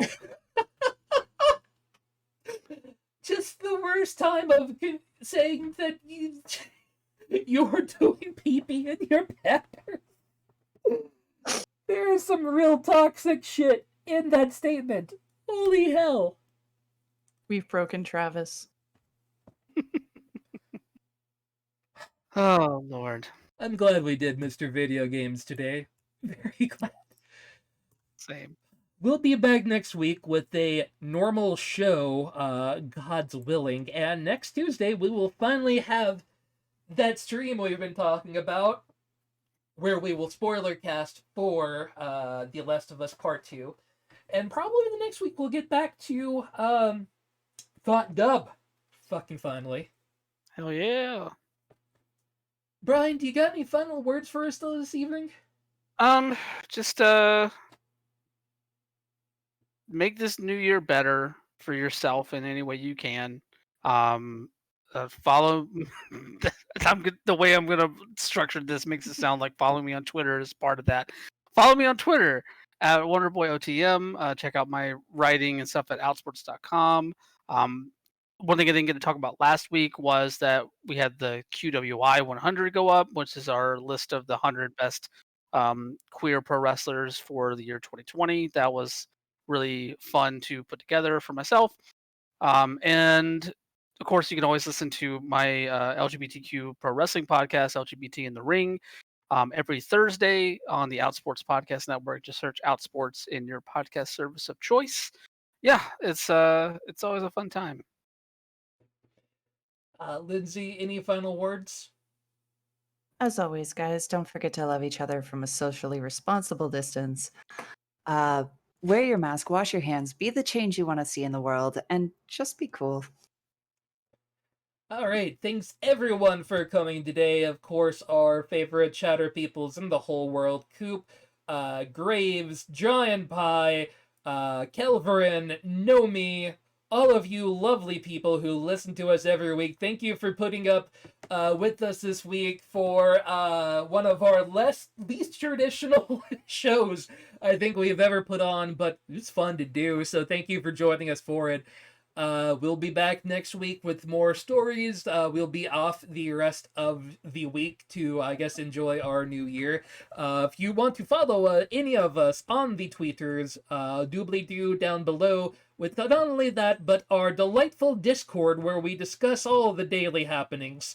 And you can also watch any episode that wasn't awful gets uploaded to the YouTube channel, youtube.com/CBGP Games. Thank you, everyone. I'm looking forward to 2021 here. I know that a new year does not necessarily mean that things will get so much better and we can finally relax and all that. No, there's still a pandemic out there. Fuck fascism. Get out there. If you're in Georgia, I don't think any of you are, but if you are, you should fucking vote before Tuesday comes up. Hell yeah. Have a good night and a pleasant tomorrow. Bye.